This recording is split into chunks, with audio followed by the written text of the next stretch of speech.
By 2045, artificial intelligence could be making decisions about your child's genetic code before they're even born. And the scary part? Most parents might not even understand what they're agreeing to. We're talking about algorithms choosing eye color, intelligence potential, disease resistance, all of it automated, optimized by machine learning. And here's what keeps me up at night.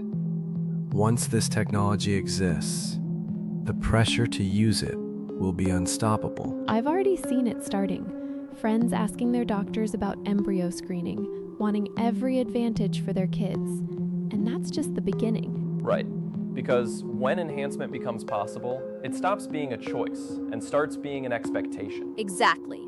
A 2023 study from MIT showed that 70% of parents would consider genetic modifications if they were proven safe. But here's the thing. How do we even define safe when we're talking about changes that could affect generations? And that's assuming the AI making these edits doesn't have built-in biases, which historically, every AI system has had. Today we're diving into something that sounds like science fiction, but is becoming science fact faster than most people realize. How artificial intelligence is merging with genetic engineering, what that means for humanity by 2045, and why the ethical questions we answer now will shape our species forever. Yeah, and honestly, some of what we found in the research genuinely surprised us. Because it's not just about designer babies anymore. Not even close. We're talking about AI systems that could rewrite human evolution itself. So let's start with where we are right now, because that context matters.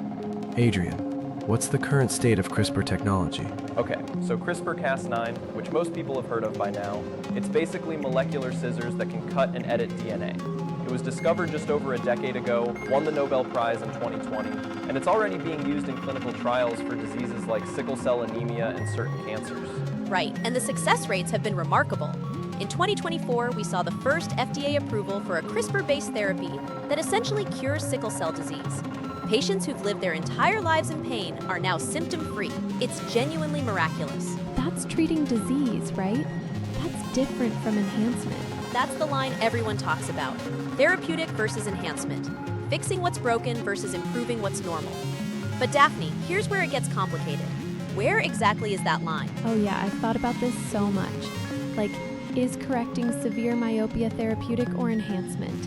What about increasing bone density to prevent osteoporosis? Or boosting immune function? Exactly. And historically, every medical technology that started as treatment eventually became enhancement. Plastic surgery started with reconstructing war injuries. Now it's a cosmetic industry worth billions. So let's talk about the AI component, because that's where things get really wild. Elias, you've been researching this. How does artificial intelligence fit into genetic editing? Well, the challenge with CRISPR right now is precision and prediction. The human genome has 3 billion base pairs. Making edits is one thing, but understanding all the downstream effects? That's where it gets exponentially complex.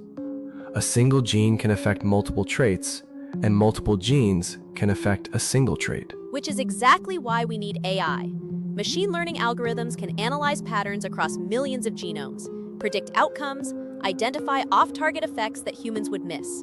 In 2024, researchers at Stanford published a study showing that AI could predict CRISPR outcomes with 92% accuracy, compared to 68% for human experts. 92%.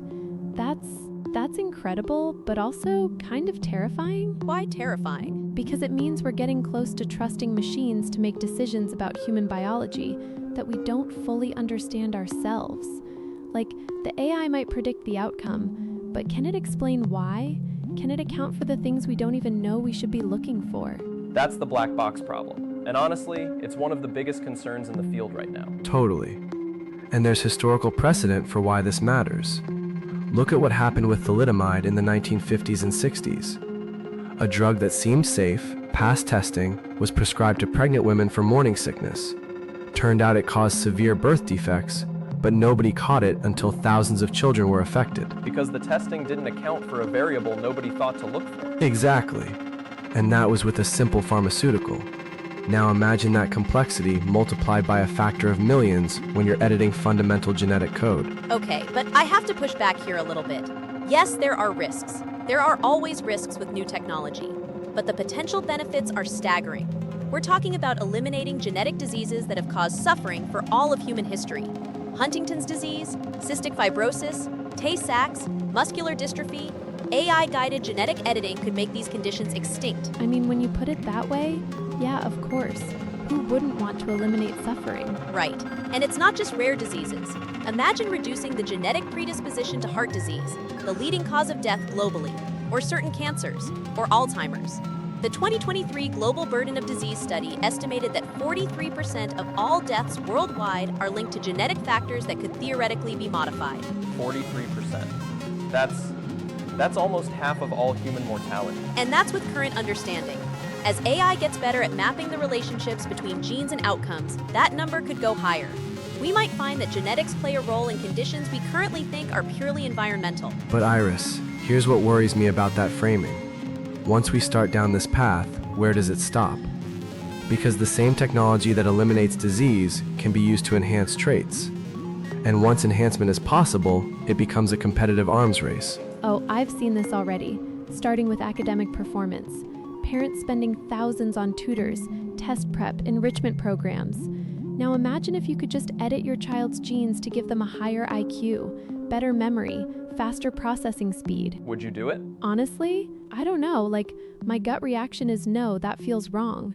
But if everyone else is doing it, and my kid is at a disadvantage because I chose not to, I mean, that's a brutal position to put a parent in. And that's exactly how these technologies spread. Not through force, but through social pressure and competitive dynamics. Nobody wants their child to be left behind. Okay, but let's be real here. This isn't going to be universally accessible in 2045. We're talking about incredibly expensive technology. The current cost of genetic screening for embryos is $15,000 to $20,000, and that's just screening, not editing. AI-driven custom genetic modifications? We're probably looking at six figures, maybe more. So it becomes a privilege of the wealthy. Initially, yes. Like every technology. The first computers cost millions and filled entire rooms. Now everyone has one in their pocket. The question is how quickly costs come down and how we handle the transition period. But genetics isn't like computers. If wealthy people give their children genetic advantages, those advantages get passed down. You're not just creating inequality in one generation, you're potentially creating a genetic aristocracy. And historically, that's when things get really dangerous. Because once you have a genetic divide between social classes, the justifications for discrimination become biological rather than social. And we've seen where that leads. You're talking about eugenics. I'm saying we need to learn from history. The eugenics movements of the early 20th century caused immense harm because they tried to improve the human species based on flawed science and racist ideology. And those were humans making the decisions. Now we're proposing to hand that power to algorithms. But modern AI isn't making value judgments about which genes are superior. It's analyzing medical outcomes, disease versus health, function versus dysfunction. Based on data sets created by humans, which means the biases in the data become encoded in the AI's decision-making.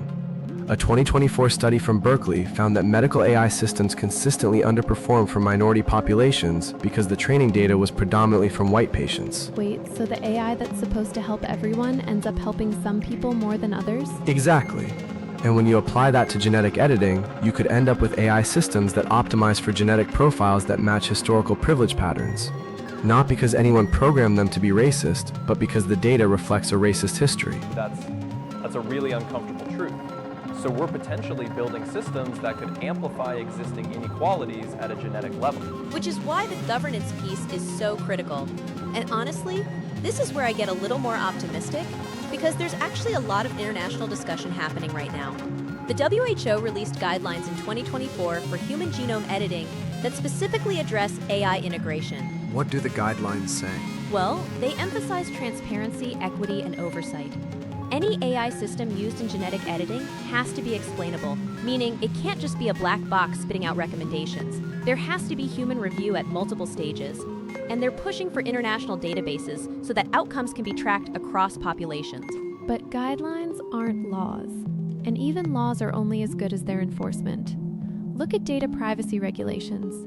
We have GDPR in Europe, various state laws in the US, but tech companies still find workarounds. And that's with relatively low-stakes stuff like advertising. With genetic editing, the incentives to cut corners are going to be enormous. because we're talking about parents who are desperate to help their children, right? Like, if you have a child with a genetic condition and there's an AI-guided therapy that could cure it, but it's not approved in your country, you're going to find a way to access it. Yeah, exactly. And I think that's where medical tourism comes in. We already see it with fertility treatments, experimental cancer therapies. By 2045, there could be entire countries that position themselves as genetic editing hubs with looser regulations. Which creates a race to the bottom, countries competing to attract wealthy clients by offering fewer restrictions. And suddenly your international guidelines don't mean much. Okay, but there's also a market for safety and legitimacy. Parents with resources aren't going to want to risk their child's health by going to some sketchy offshore clinic. They're going to want accredited facilities with proven track records. So you're saying the market will self-regulate? I'm saying the market creates incentives for quality alongside the incentives for access. It's not perfect, but it's not pure chaos either. And the technology itself gets safer over time. The AI learns from every edit, every outcome. The database of successful interventions grows. But that database is built on actual human beings, on children whose parents agreed to experimental treatments. And some of those experiments are going to fail. Totally. And that's the thing that keeps getting glossed over in these discussions. We talk about AI making genetic editing safer, but safer than what? We don't have a baseline for normal yet because we're still in the experimental phase. Every edited embryo that grows into a person is a living experiment. And those people didn't consent to being experiments. Can't consent, they don't exist yet when the decision is made. So we're making permanent, irreversible changes to future people based on predictions from AI systems that are still learning. But parents already make decisions for their children all the time. Where they live, what they eat, how they're educated, medical decisions about vaccinations, surgeries, medications. This is just an extension of parental authority over a child's well-being. Is it though? Because those other decisions are reversible, mostly. You can move, change schools, stop a medication if it's not working. But genetic changes are permanent and heritable. You're not just deciding for your child, you're deciding for their children and their children's children. Okay, so let's dig into that inheritance piece, because I think that's where things get really complex. Elias, what do we know about how genetic edits could affect future generations? Well, it depends on what kind of edit we're talking about. Somatic cell editing, that's changes to body cells, those aren't inherited. If you edit someone's liver cells to treat a disease, those changes die with them. But germline editing, changes to sperm, egg, or embryo cells, those get passed down. And germline is where the real power is, because you're not just treating one person, you're eliminating the disease from that entire family line. One intervention, infinite benefit. Or infinite risk if something goes wrong. Here's what worries me. We understand single gene disorders pretty well. Sickle cell, cystic fibrosis, these are caused by specific, identifiable mutations. But most traits, including most diseases, are polygenic. They involve dozens or hundreds of genes interacting in ways we're still mapping. So the AI is trying to optimize a system with variables we don't fully understand yet. Exactly. And evolution is complicated. Some genes that seem harmful in one context are beneficial in another. The sickle cell mutation, for example, provides resistance to malaria. If you eliminate it completely from the gene pool, you might be creating vulnerability to other diseases we haven't anticipated. Oh, I never thought about it that way. Like genetic diversity isn't just random, it's actually protective? Historically, yes. Populations with more genetic diversity are more resilient to disease, environmental changes, unforeseen challenges.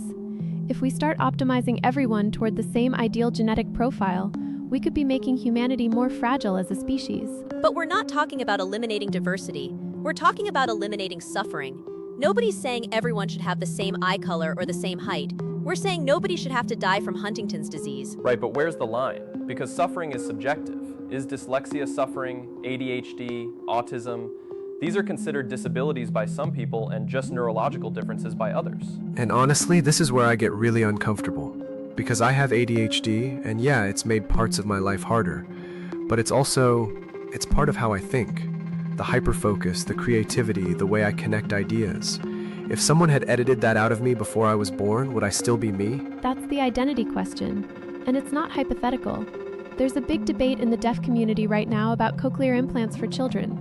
Some people see deafness as a disability that should be fixed, others see it as cultural identity that should be preserved. Now imagine that debate with genetic editing. So AI could be making decisions about which kinds of people get to exist. That's not fair. AI doesn't make decisions, it provides information. Parents make decisions, doctors make decisions. AI is a tool. But it's a tool that shapes the options available, right? Like, if an AI flags an embryo as having genes associated with autism, and it presents that as a risk factor alongside serious diseases, parents might choose not to implant that embryo even if they wouldn't have thought of autism as something to avoid otherwise. And multiply that by millions of parents all using the same AI system, all responding to the same risk assessments, and you could see entire neurotypes becoming rare or extinct. Okay, I hear what you're saying. But let's also talk about the people who are living with severe genetic conditions right now. The children in pain, the families watching their loved ones deteriorate. Do we tell them to wait while we philosophize about diversity and identity? Because the technology to help them is going to exist. It does exist in some cases. That's the tension, isn't it? The immediate, tangible benefit to individuals versus the long-term abstract risk to the species. And it's not even abstract. We can quantify the suffering prevented. We can count the lives saved. The philosophical concerns about identity and diversity, those are important, but they're theoretical. The pain is real. I mean, both things can be true though. Like, we should absolutely help people who are suffering. And we should also be really careful about the precedents we set and the systems we build. Exactly. And the AI component makes it more urgent because these systems scale so fast. A human genetic counselor might work with dozens of families. An AI system could be guiding decisions for millions of families simultaneously. If there's a bias or a flaw in the algorithm, it gets amplified across entire populations before anyone realizes there's a problem. So what would good oversight look like? Like if you could design the regulatory system for AI-guided genetic editing in 2045, what would it include? Okay, so first, mandatory long-term tracking. Every genetic edit, every AI recommendation, every outcome gets recorded in an international database. Not just immediate results, but multi-generational effects. We need to know what happens to these children as they grow up, have their own children, age. Agreed. And radical transparency. The AI algorithms used in genetic editing should be open source, auditable by independent researchers. No proprietary black boxes making decisions about human DNA. What about consent? Like some kind of registry where people who are genetically edited can report their own experiences, their own outcomes. Because right now the data is all filtered through researchers and parents. The actual people affected don't have a voice. That's a really good point. The edited individual should be part of the conversation about whether the editing was beneficial. So we're building in feedback loops from the people actually living with these changes. That seems crucial. And we need international cooperation. Not just guidelines, but actual enforcement mechanisms. Some kind of global body with real authority, like the International Atomic Energy Agency, but for genetic technology. Good luck with that. I mean, I'm not trying to be cynical, but getting countries to agree on nuclear weapons was hard enough, and those can blow up cities. Genetic technology is subtler, more personal. Every country is going to want sovereignty over their own bioethics. So we're probably looking at a patchwork of different national approaches. Historically, that's how it goes. And then people travel to wherever the rules align with what they want to do. We already see it with surrogacy, abortion access, end-of-life care. Genetic editing will just be another form of medical tourism. Which brings us back to inequality. Because the people who can afford to travel to access these technologies are already privileged. And they're making their children more privileged genetically. It's like compounding advantage. But that's true of every medical advancement initially. Antibiotics were expensive and rare when they were first developed. Now they're generic and accessible worldwide. The same thing could happen with genetic editing. Could, but will it? Because there's no profit incentive to make genetic enhancements cheap and accessible to everyone. Treating disease, maybe, but enhancement? That stays exclusive because exclusivity is the point. Okay, let's talk about that distinction more. Enhancement versus therapy.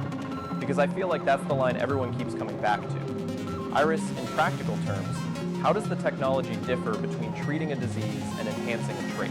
Honestly, it doesn't. The same CRISPR mechanism that fixes a mutation can also optimize a normal gene. The AI analyzing outcomes doesn't distinguish between correcting dysfunction and improving function. It's the same process, just different targets. Which is exactly the problem. Once the technology exists, the ethical line becomes arbitrary. Who decides what counts as disease versus what counts as normal variation that someone just wants to improve? And there's cultural variation too, right? Some societies might consider short stature a condition worth editing. Others might see it as normal diversity. Same with skin color, facial features, body type. Okay, but we can draw lines. The medical community does it all the time. There are diagnostic criteria, standards of care, evidence-based guidelines. Based on current social norms. Which change? Homosexuality was in the DSM as a mental disorder until 1973. Left-handedness was considered a defect to be corrected. The medical definition of disease isn't objective, it reflects cultural values. So you're worried that AI-guided genetic editing could be used to enforce conformity, to edit out differences that aren't actually harmful, just different. I'm worried that parents, guided by AI recommendations that reflect current biases, will make choices that reduce human diversity in ways we'll regret, and we won't realize it until it's too late because the changes happen one embryo at a time. That's really dark. But I mean, it's not unfounded. We already see parents making choices about sex selection in places where it's legal. In some countries, there are significantly more boys than girls being born because of cultural preferences. Which is terrible, but it's not the technology's fault. It's how people use it. We don't ban ultrasound because some people use it for sex-selective abortion.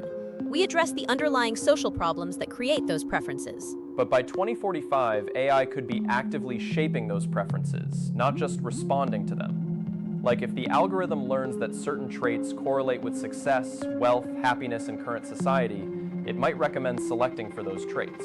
Exactly, and success in current society is deeply tied to existing power structures. So the AI ends up optimizing for traits that maintain the status quo. It becomes a tool for social reproduction at a genetic level. Okay, so this is where I want to push back a little, because you're assuming the AI is just going to replicate existing biases. But what if we design it specifically not to? What if we build in equity considerations, diversity mandates, ethical constraints? Thank you. That's what I've been thinking. AI isn't some inevitable force. It's engineered by humans. We can build our values into the system. In theory, but in practice, value alignment in AI is one of the hardest unsolved problems in computer science. How do you encode fairness in a way that an algorithm can understand and implement? Fairness means different things to different people. And whoever designs the AI gets to decide which definition of fairness gets encoded. Right. So even with the best intentions, you're still concentrating enormous power in the hands of whoever builds these systems. And that power is almost invisible because it's embedded in the algorithm's decision-making process. Ugh, this is making my head hurt. Like, every solution creates new problems. Welcome to emerging technology ethics. It's turtles all the way down. Okay, but let's not get paralyzed by the complexity. Yes, there are risks. Yes, we need safeguards. But there's also incredible potential here. Let me give you a concrete example. There's a genetic condition called progeria, premature aging syndrome. Children with this condition rarely live past their teens. They age 8 to 10 times faster than normal. Oh God, that's heartbreaking. It's caused by a single genetic mutation, one letter wrong in 3 billion. CRISPR could fix it. AI could identify which embryos have the mutation and guide precise correction. Those children could live normal lives. How is that not worth pursuing? It is worth pursuing. Nobody's saying we shouldn't treat progeria. The question is what happens after we solve the clear-cut cases, because the technology doesn't stop there. Right. Once you have the capability to edit genes precisely, guided by AI that can predict outcomes, the pressure to use it expands beyond just severe conditions. But that's a social question, not a scientific one. We don't stop developing antibiotics because someone might overuse them. We develop the technology and figure out appropriate use guidelines. But genetic editing is permanent and heritable in ways antibiotics aren't. If we mess up with antibiotics, we get antibiotic resistance, which is bad but potentially reversible over time. If we mess up with germline editing, we've altered the human gene pool. And we don't get a do-over. That's what makes this so different from other technologies. Most innovations, if they go wrong, you can recall the product, fix the design, try again. With genetic editing, the product is a human being who grows up and has children. So the stakes are just fundamentally higher. Historically, yes. And when stakes are this high, moving slowly is not cowardice, it's wisdom. We've rushed into technologies before and paid the price. CFCs destroying the ozone layer, thalidomide causing birth defects, leaded gasoline poisoning generations of children. In each case, the technology seemed safe until we understood the full complexity of the system we were affecting. But we also learned from those mistakes. Our regulatory frameworks are better now, our testing is more rigorous, and with AI, we have predictive power we've never had before. We can model outcomes, run simulations, identify risks before they manifest in real populations. Can we though? Like, I want to believe that, but the human body is so complex. And you're not just modeling the body, you're modeling how edited humans will interact with society, with the environment, with each other. That's trying to predict emergent properties of systems within systems. And AI is good at pattern recognition, but not necessarily at predicting novel scenarios that fall outside its training data. Exactly. The AI can tell you what happened in the past, what patterns exist in current data, but by definition, genetic editing at scale is unprecedented. We're in uncharted territory. Okay, so let's talk about what we do know. Let's look at the actual data from current trials. As of 2024, there have been approximately 40 clinical trials involving CRISPR therapies worldwide, most focused on cancer and blood disorders. The success rate for therapeutic outcomes is around 78%. 78%. That's actually pretty good. It's promising, and the safety profile has been better than expected. Off-target effects, which were the big concern, have been minimal in most studies. Around 3% of patients experienced unintended edits, and most of those were harmless. Most, but 3% of billions of people is still millions. And harmless based on what time frame? These trials are 5, 10 years old at most. We don't know what happens at 30, 40, 50 years post-edit. Yeah, and those trials are in adults with terminal conditions who consented to experimental treatment. That's really different from editing embryos who can't consent and who might live with the consequences for 80 or 90 years. That's a really important distinction. The consent issue gets even more complicated when you think about future generations who inherit the edits. But parents already make irrevocable decisions for their children. Whether to have children at all, where to raise them, what values to instill. The child doesn't consent to being born, but we don't see that as unethical. Because being born it's the default state of existence. You can't get consent from someone who doesn't exist yet. But genetic editing is an active intervention. You're making a choice to alter what would have naturally occurred. Although, what's natural anymore? Like, we already intervene in reproduction constantly. Fertility treatments, cesarean sections, prenatal vitamins, genetic screening. We've been messing with natural reproduction for decades. So where do we draw the line? Or is the line itself the problem? I think the line is the problem. We keep trying to find this bright boundary between acceptable and unacceptable, but biology is messy. It's all gradients and context dependent. What's harmful in one situation might be beneficial in another. Which is why we need really robust public conversation about this. Not just scientists and ethicists, but regular people who are going to be affected by these technologies. What kind of world do we want to live in? What kinds of traits do we value? What are we willing to risk? But how do you even have that conversation when most people don't understand the science? Like, I consider myself pretty informed, and even I struggle with the complexity. How do you get meaningful public input on something this technical? That's the challenge with all emerging tech, right? By the time the public understands it enough to have opinions, the decisions have already been made by the experts. Historically, yes, and that's led to some really bad outcomes. The Tuskegee experiments, nuclear testing near populated areas, industrial pollution. When decisions are made by elites without public input, vulnerable populations pay the price. Okay, but there's a difference between excluding people maliciously and recognizing that some decisions require technical expertise. You wouldn't want a public referendum deciding whether a new drug is safe. That's what regulatory agencies are for. But regulatory agencies have been captured by industry before. The FDA, the EPA, they're supposed to protect us, but sometimes they serve corporate interests instead. Why would genetic editing be different? Especially when there's so much money at stake.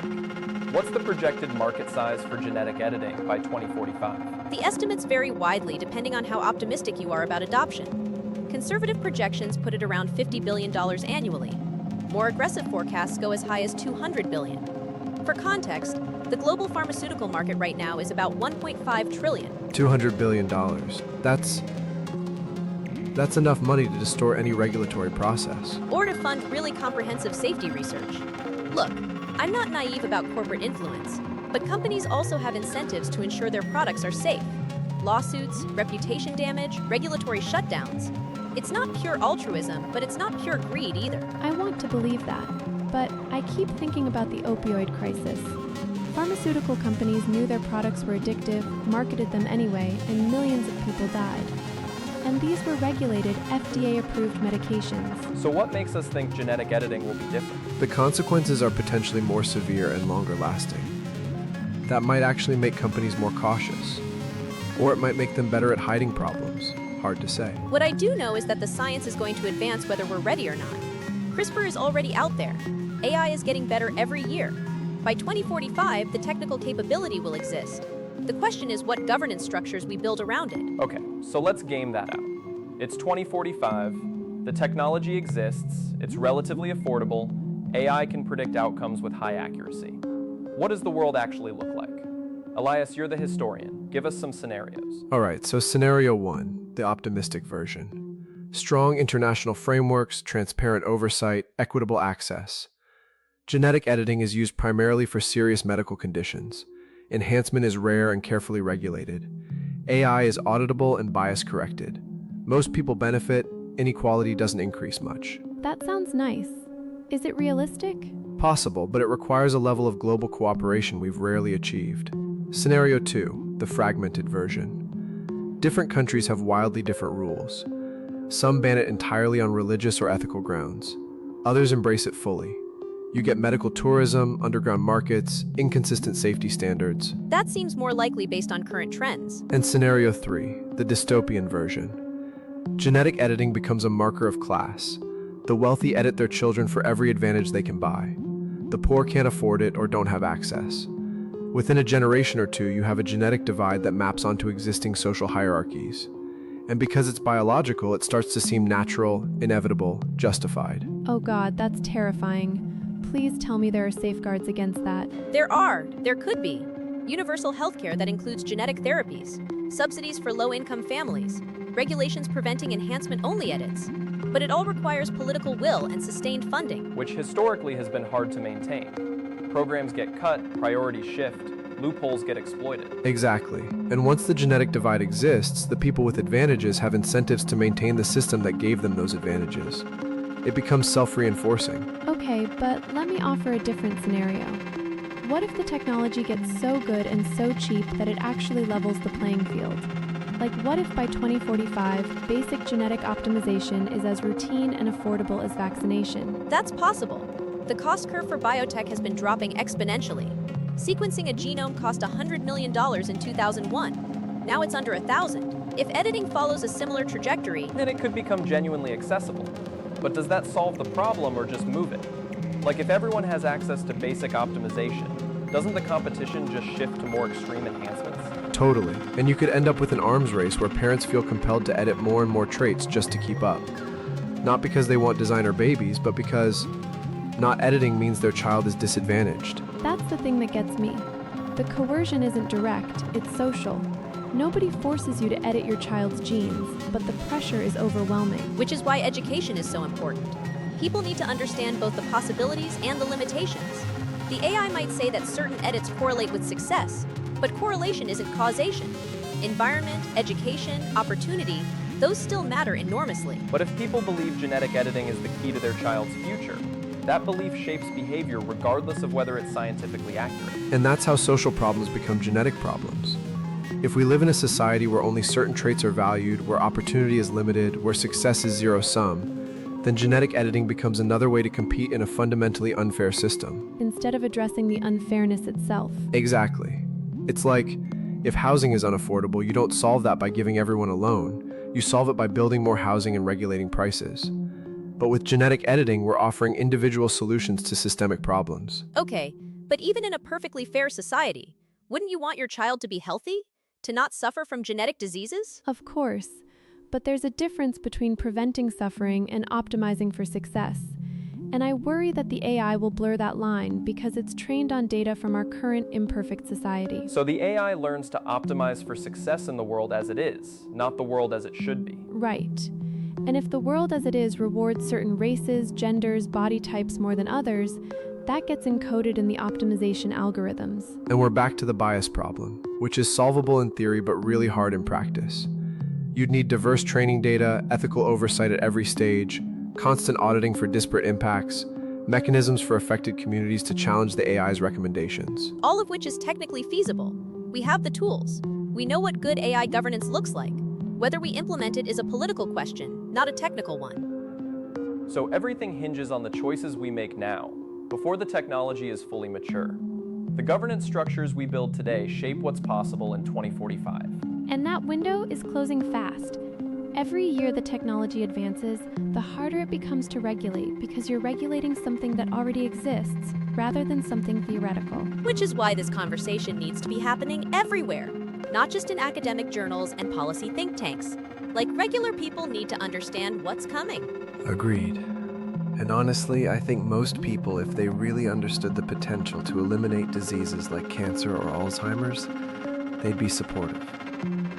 The fear comes from not understanding. Or from understanding too well, because the people who've studied eugenics history, who've seen how medical technology gets weaponized, they have legitimate reasons to be cautious. Exactly. And those voices, particularly from communities that have been harmed by medical experimentation in the past, need to be centered in this conversation. Not as an afterthought, but as primary stakeholders. I mean, yeah, like if we're building systems that affect everyone, everyone should have input. But practically, how does that work? Citizens' assemblies, maybe? You randomly select a representative group of people, give them access to experts and information, let them deliberate and make recommendations. It's been used successfully for other contentious issues. Ireland did that for abortion law, right? And climate policy in France, constitutional reform in Iceland. It's not perfect, but it's a way to get genuine public input on complex issues without it devolving into shouting matches. I like that model. And you could do it at multiple levels: local, national, international. Get input from different cultural perspectives, different value systems. What about the people who are going to be most affected? Like, the disability community has really strong opinions about genetic selection. Are we listening to them? That's a really good point. The people who live with conditions that might be targeted for editing should have a major voice in whether those conditions should be eliminated. And their perspective is often really different from what parents or doctors assume. There's been research, I think from the University of Wisconsin in 2023, showing that people with Down syndrome report high life satisfaction, but most parents given a prenatal diagnosis choose to terminate. Wow, that's a huge disconnect. It tells you that the perceived quality of life from the outside doesn't match the lived experience. And if we're using AI to make recommendations, whose perspective is being prioritized? The AI should be presenting data, not making value judgments. It can say this condition has these characteristics, these challenges, these support needs. But whether that's acceptable or not is a human decision. But the way information is presented shapes decisions. If the AI flags something as high risk, even if it's technically neutral language, that framing influences how parents respond. Yeah, like, I once had a doctor tell me I was high risk for gestational diabetes because of my BMI. The way she said it made it sound like a crisis, even though my actual risk was like 15%. Not even that high. But I spent months anxious about it. And that's with a human doctor who theoretically has empathy and communication training. With an AI, you lose even that. You just get probabilities and risk factors with no emotional context. Unless we design the AI to provide that context, to explain not just the risk, but what the risk means in practical terms. What support exists, what the day-to-day reality is like, what affected individuals report about their own lives. So more holistic information architecture. Exactly. And this is where AI could actually be helpful. A human genetic counselor has limited time and their own biases. An AI could present comprehensive, balanced information drawn from thousands of sources, including first-person accounts from people living with various conditions. That could be really powerful. Like if the AI showed you not just clinical outcomes, but quality of life data, community perspectives, long-term studies. As long as that data is representative and not cherry-picked. Which brings us back to the training data problem. It's almost like every solution requires solving the same underlying problem in a different context. Pretty much. It's all about whose voices and values get encoded in the system. And historically, technology reflects the biases of its creators, who tend to be wealthy, educated, and from dominant cultural groups. Which is changing. The tech industry is becoming more diverse, slowly, and there's increasing awareness about algorithmic bias. It's not an unsolvable problem. But it requires intentionality. Like, diversity doesn't just happen. You have to actively recruit people from different backgrounds, create inclusive environments, listen when they raise concerns. And in genetic editing, the stakes for getting it wrong are higher than with most other technologies. If your recommendation algorithm for Netflix is biased, that's annoying. If your genetic editing algorithm is biased, you're shaping the future of the human species. Exactly. And once those edits are in the gene pool, you can't just release a patch and fix it. Okay, but let's also talk about the positive possibilities here. Because I feel like we've been pretty doom and gloom, and there's genuine reason for optimism. By 2045, we could live in a world where children aren't born with Tay-Sachs or muscular dystrophy, where genetic predisposition to heart disease or diabetes is manageable, where cancer is rare, That would be incredible. and it's achievable. The science is there. We're not talking about science fiction. We're talking about the logical extension of technologies that already exist and are already showing promising results. So the question is whether we can get the benefits without the dystopian outcomes. And I think we can. If we're thoughtful, if we're inclusive, if we prioritize equity and safety, yes, there are risks. But the risk of doing nothing is also significant. People are suffering right now from genetic conditions we could potentially treat. I'm not advocating for doing nothing. I'm advocating for moving carefully, building robust safeguards, and being honest about the limitations of our knowledge. Can both things be true? Like, we move forward with treatments for serious diseases, but we're really cautious about enhancement, and we put strong equity protections in place? That seems like the middle path everyone talks about, but nobody knows how to actually implement. Because the middle path requires constant vigilance and course correction, you can't just set policy in 2025 and assume it'll work in 2045. The technology is evolving, society is changing, new challenges emerge. Which is why adaptive governance is so important. Regulations that build in review periods, that respond to new data, that can pivot when unintended consequences emerge. Do we have any examples of that working? Like, are there technologies where we've successfully adapted regulations over time? Automotive safety, maybe? Like seatbelt laws, emission standards, crash testing requirements. Those all evolved as the technology advanced and as we learned more about the risks. That's actually a decent analogy. And it took decades of activism and public pressure to get those regulations in place. The auto industry fought them at every step. But we got there. And driving is much safer now than it was 50 years ago because of those regulations. Okay, so the lesson is that it takes sustained effort and public pressure to get good regulation. Which means we need people to care about this, to stay engaged, to hold companies and governments accountable. Which brings us back to awareness and education. People can't advocate for good policy if they don't understand the issue. And they won't understand the issue if we only talk about it in academic language, or if the only public discussion is hype from companies trying to sell their services. So we need accessible, balanced information, which is actually what we're trying to do here, right? Break down the complexity, present multiple perspectives, help people think through the implications. Hopefully. I mean, this is such a massive topic. We've been talking for, 40 minutes? And we've barely scratched the surface. And that's kind of the point, right? This isn't a problem with simple answers. Every angle you look at it from reveals new complexity. Which is overwhelming, but also kind of important to acknowledge. Like, anyone who tells you they have a simple solution to genetic editing ethics is probably selling something. Or hasn't thought it through. The easy answers are usually wrong because they ignore inconvenient truths. Okay, but let's get specific about something. What about the religious and cultural dimensions? Because we haven't really touched on that, and for a lot of people, that's going to be the primary lens through which they view this technology. Good point. Elias, you study history. How have religious communities historically responded to reproductive technologies? It varies widely, which is what makes it interesting. The Catholic Church, for example, has been pretty consistently opposed to most reproductive interventions. IVF, embryo selection, anything that separates reproduction from the conjugal act. Their position would almost certainly extend to genetic editing. What's their reasoning? Theologically, it's about human dignity and the sanctity of life. The idea that humans shouldn't play God, that there's something sacred about the natural process of conception and birth.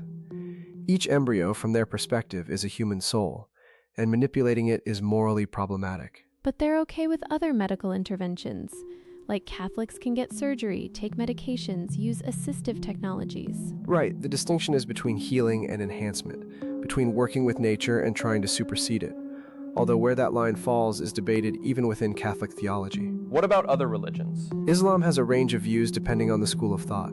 Some scholars permit genetic therapy for disease but draw the line at enhancement. Judaism tends to be more permissive about medical intervention generally, with a principle of pikuach nefesh. Preserving life takes precedence. Many Jewish ethicists would support genetic editing to prevent serious disease. And non-religious perspectives? That's where you get the widest range. Some secular bioethicists are enthusiastic, seeing it as human empowerment and the next step in our evolution. Others are cautious about unintended consequences. And there are environmentalist perspectives that worry about humans manipulating nature in ways we don't fully understand. But I think most religious and secular people could agree on treating serious diseases. The controversy is really about enhancement and where we draw lines. And about who gets to draw those lines.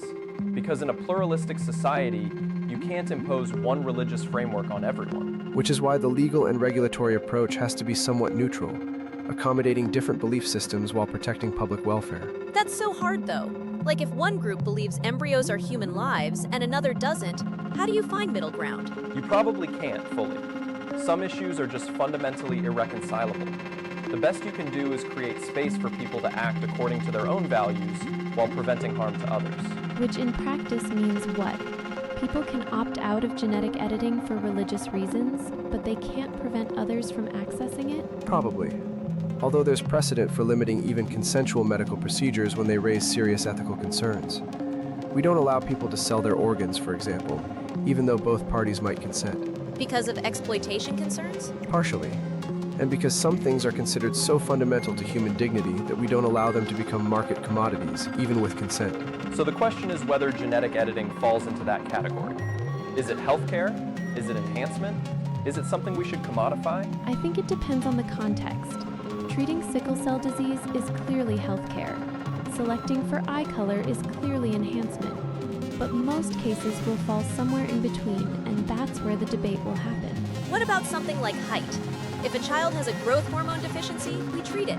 But what if they're just shorter than average? Not pathologically short, just 5th percentile.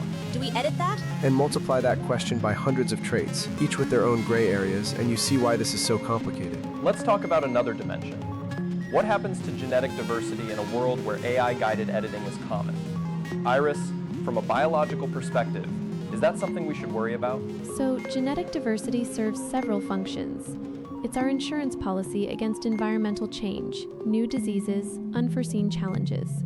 A genetically diverse population is more resilient because different individuals will respond differently to any given threat. Like how genetic diversity helped some people survive the Black Death in medieval Europe? Exactly. Certain genetic variants provided resistance to plague. If everyone had been genetically identical, the entire species might have been wiped out. So yes, maintaining genetic diversity is important from a survival standpoint. But if everyone's using AI to optimize their children's genes, won't they all converge towards similar profiles? That's the concern. If the AI is trained on data from current populations and optimizes for traits associated with success or health, you could see a narrowing of the gene pool. Not immediately, but over generations. How many generations are we talking? Hard to say. It depends on adoption rates. If 10% of births involve genetic editing, the impact is minimal. If it's 50% or more, you could see measurable changes in a few generations, like 3 to 5. That's actually pretty fast in evolutionary terms. It is. And once certain variants become rare, they're vulnerable to being lost entirely through genetic drift. You'd need conscious effort to maintain diversity, which means deciding which variations to preserve even if they're not optimal by current measures. That feels really weird, though. Like deliberately keeping disease genes in the population? Not disease genes necessarily, but variants that might seem neutral, or even slightly disadvantageous now but could be beneficial in the future. The problem is we can't predict what future challenges will be. So maintaining genetic diversity is like keeping optionality open. Not optimizing too hard for current conditions because conditions might change. Exactly. And this is where AI could actually help. Instead of optimizing for a single ideal, it could be programmed to maintain diversity, to preserve rare variants to ensure the population remains genetically robust. But that requires someone deciding which diversity to preserve. You're still making value judgments about the future of the human gene pool. Is there any way to avoid making those judgments? Like, could we just not edit as much? Be more conservative about what we change? That's one approach. Focus only on clear-cut medical necessities. Avoid enhancement entirely. But that requires collective restraint, which is historically difficult to maintain. Especially when there are competitive pressures. If other countries or communities are enhancing and you're not, you might feel you're putting yourself at a disadvantage. And that's how arms races start. Nobody wants to escalate, but everyone's afraid of being left behind, so everyone escalates. Ugh, that's depressing. Is there any way to break that dynamic? International agreements, maybe? Like the treaties that limit nuclear weapons or banned biological weapons. If all major countries agreed to restrict genetic enhancement, that reduces the competitive pressure. But enforcement is really hard. With nuclear weapons, you can monitor facilities, track materials. With genetic editing, it could happen in any reasonably equipped lab. The technology is relatively small scale and hard to police. So we're relying more on norms and ethics than on enforcement? Probably. which has worked for some technologies and failed spectacularly for others. Biological weapons are officially banned, but we know some countries have continued research in secret. So there's no guarantee that agreements will be respected. No guarantee, but it's still worth trying.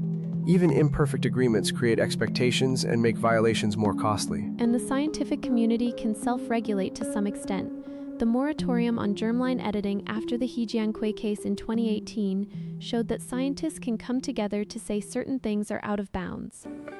Right, the He Jiankui case. For people who might not remember, what happened there? In 2018, a Chinese scientist named He Jiankui announced he had created the first gene-edited babies, twin girls, using CRISPR to make them resistant to HIV.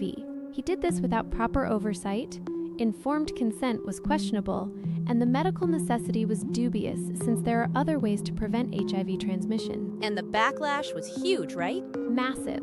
The international scientific community condemned it, China sentenced him to prison, and it led to a global moratorium on heritable human genome editing until safety and ethical issues could be addressed. As of 2024, that moratorium is still mostly in place, though there's growing pressure to revisit it. Which shows that self-regulation can work. The field recognized a line had been crossed and pulled back collectively. But for how long? I mean, the technology is getting better, safer. At some point, someone's going to argue the moratorium has served its purpose. And that's where we are now, in this liminal space between absolutely not and maybe okay under certain circumstances. By 2045, that conversation will have been settled one way or another. What do you think will happen? Honestly, I think germline editing will be permitted in some contexts, probably starting with serious genetic diseases where there's no other option. The pressure is too strong, the potential benefits too significant, but I hope we have robust safeguards in place. And AI is going to be central to those safeguards. We'll need AI to monitor outcomes, track multi-generational effects, identify problems early. It's not just about using AI to guide the edits, it's about using AI to understand what happens afterwards. So AI is both the tool that makes genetic editing possible and the tool that helps us manage the consequences. Exactly. And that's why getting the AI right is so critical. It's not optional or supplementary, it's fundamental to the entire enterprise. That's a lot of responsibility to put on an algorithm. It is, but we're already trusting AI with life and death decisions in other contexts. Medical diagnosis, drug development, even some aspects of emergency response.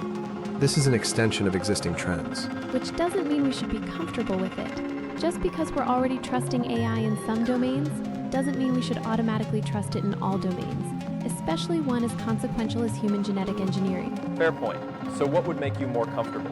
What would need to be true for you to say, okay, AI-guided genetic editing in 2045 is acceptable? Transparency, first and foremost. I need to know how the AI makes decisions, what data it's trained on, what assumptions are built into the algorithm. No black boxes. Accountability too, right? Like, if something goes wrong, there needs to be someone responsible. You can't just blame the algorithm. Absolutely. Clear chains of responsibility. Humans making final decisions, not just rubber stamping AI recommendations. And long-term tracking, so we can actually see what the effects are over decades. All of which is doable. These aren't insurmountable technical challenges, they're governance challenges.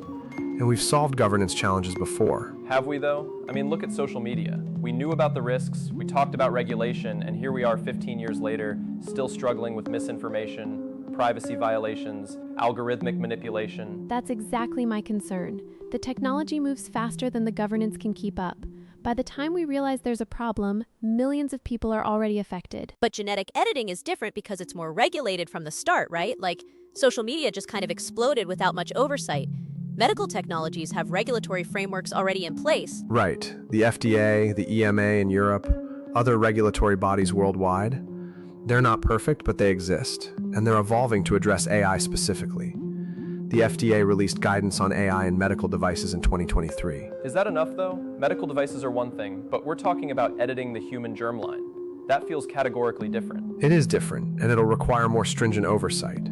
But the point is the infrastructure exists. We're not starting from scratch. We're also not starting from a place of trust. Public trust in institutions has been declining for decades.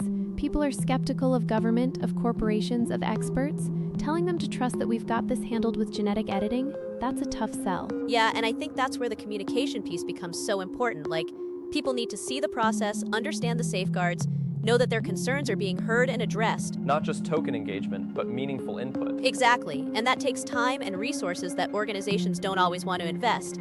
It's easier to just make decisions and announce them than to actually involve stakeholders in the process. But with something this significant, you have to do the hard work of engagement. Otherwise, you get backlash, resistance, potentially people refusing to participate even when it would benefit them. Or worse, you get a split where some communities embrace the technology and others reject it, and that becomes another axis of inequality and social division. So 2045 could look really different for different communities. Some fully integrated with AI-guided genetic optimization, others actively opposed.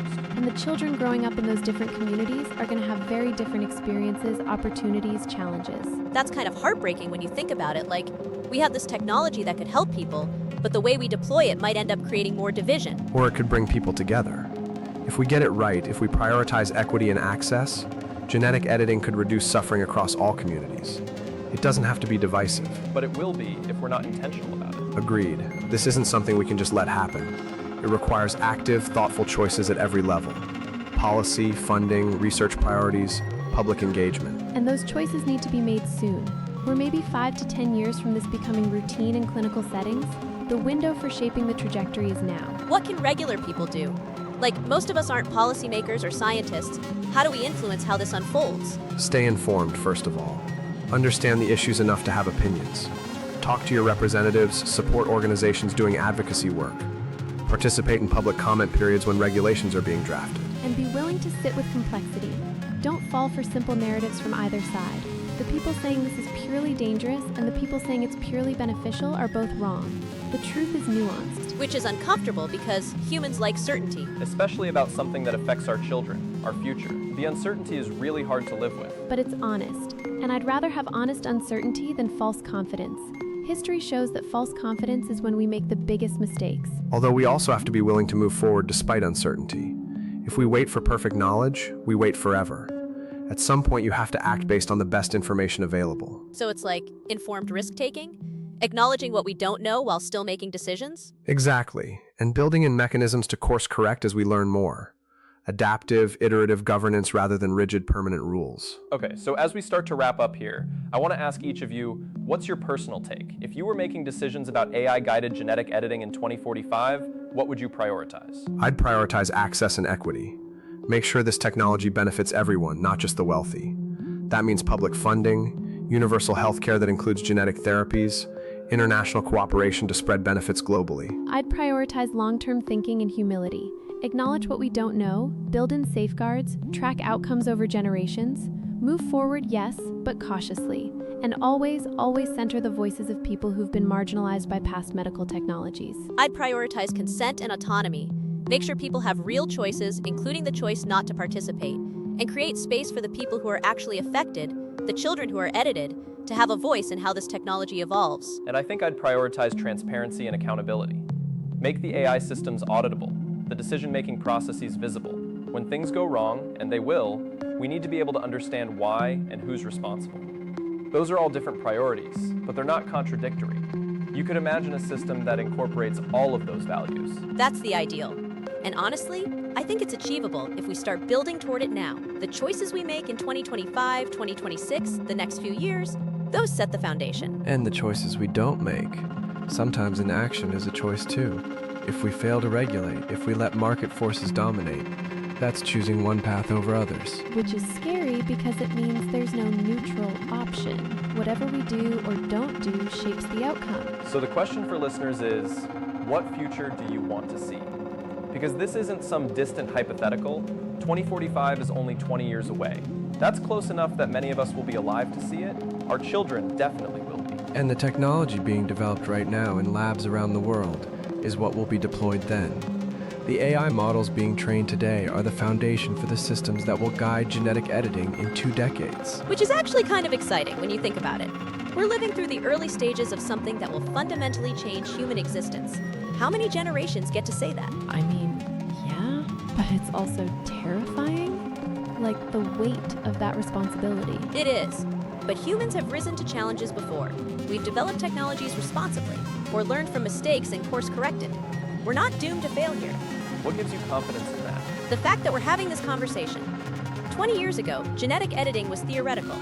AI was narrow and task-specific. The idea of combining them to edit human embryos would have seemed like pure science fiction. But now we're here, and we're talking about governance, ethics, equity, before the technology is fully deployed.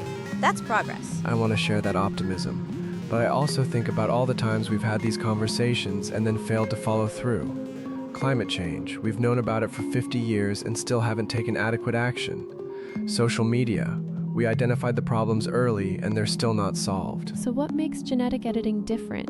Why would we get this right when we've struggled with other technologies? Maybe we won't, but maybe the stakes are high enough that we have to. Climate change feels abstract until the disasters hit. Social media harms feel diffuse, hard to pin down. But genetic editing, the consequences are immediate and personal. Your child, your family, your body. So the personal nature of it might actually drive better governance? Potentially. People pay attention when it affects them directly. And genetic editing affects everyone, even people who choose not to participate, because it shapes the society they live in. That's true. Like, even if I never genetically edit a child, I'm affected by living in a world where genetic editing exists. The norms change, the expectations change, the definition of normal changes. Which is why this needs to be a societal conversation, not just a medical or scientific one. We're deciding what kind of species we want to be. That's such a big statement. What kind of species do we want to be? Do we want to be the species that eliminates suffering wherever possible? The species that embraces enhancement and augmentation? The species that prioritizes caution and preservation? There's no objectively correct answer. And different cultures will answer differently, which is okay. The problem is when one culture's answer gets imposed on others, or when economic power allows some groups to access benefits that others can't. Bringing us back to equity. Always, because technology doesn't exist in a vacuum. It's deployed in societies with existing inequalities, and it either reinforces or challenges those inequalities. Yeah, and AI is the same way. It can be a tool for equity or a tool for oppression, depending on how it's designed and deployed. Which is why diverse teams building these systems is so important. You need people at the table who understand different experiences, different forms of marginalization, different cultural values. And you need them in decision-making roles, not just as consultants who get ignored. Exactly. Real power, real influence over the technology's development and deployment. Okay, final question for everyone. It's 2045. You're reading the news about AI-guided genetic editing. What's the headline you hope to see, and what's the headline you're afraid you'll see? Hope to see? Global treaty ensures equitable access to genetic therapies, rare diseases declining worldwide. Afraid I'll see? Genetic divide deepens, as enhanced children outperform unedited peers in all metrics. Oh, that second one gave me chills. Hope to see? First generation of gene-edited adults report high satisfaction, no regrets. Afraid I'll see? Unintended genetic consequences emerge in second generation, scientists scramble for solutions. Hope to see? Cancer rates drop 70% thanks to preventive genetic editing. Afraid I'll see? Underground market for illegal enhancements thrives as regulations fail. Yeah, those all feel plausible. For me, hope, AI transparency laws lead to more equitable genetic outcomes across all demographics. Fear, parents sue after AI recommendations lead to unexpected disabilities. The fact that we can imagine both utopian and dystopian outcomes so easily shows how uncertain this all is. Or how much potential it has, in both directions. The future isn't written yet. Which means we have agency. What we do now matters. And that's maybe the most important takeaway from this whole conversation. This isn't inevitable. The path we take toward AI-guided genetic editing in 2045 depends on choices being made right now by scientists, policymakers, companies, and regular people. So stay informed, ask questions, demand transparency and accountability from the institutions developing these technologies. And don't be afraid to be optimistic. Yes, there are risks, but there's also incredible potential to reduce suffering and improve lives. We can do this responsibly if we choose to. But we have to choose to. It won't just happen on its own. Right. So to everyone listening, this is your future too. Your children's future. You have a stake in how this unfolds. Read about it, talk about it, engage with your representatives, support organizations doing good work in this space. And be willing to sit with complexity. Resist simple narratives. The truth is always more nuanced than the headlines suggest. But also recognize that we're living through something historic. Whatever happens with AI and genetic editing, we're witnesses to and participants in a fundamental shift in what it means to be human. That's both exciting and sobering. It really is, and I think we're all still processing what it means. But conversations like this, where we can explore different perspectives, challenge each other's assumptions, think through implications, this is how we figure it out together. Collectively, not just as experts in a lab or policymakers in a government building, as a society. And hopefully as a global community, because these challenges don't respect national borders. All right, I think that's a good place to wrap.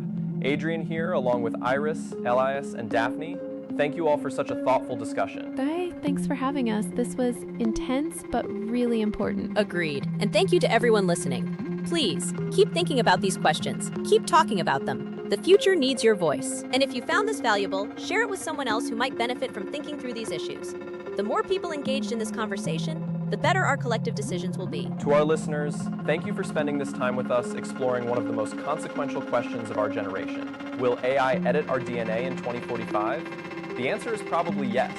But how? Under what conditions? With what safeguards? For whose benefit? Those are the questions we still get to decide. And we need to decide thoughtfully, inclusively, and soon. Until next time, stay curious, stay critical, and stay engaged. This is Adrian, signing off. Iris here, reminding you that science is a tool. Let's use it wisely. Elias, encouraging everyone to learn from history as we build the future. And Daphne, hoping we create a future we're all proud to live in. Take care, everyone.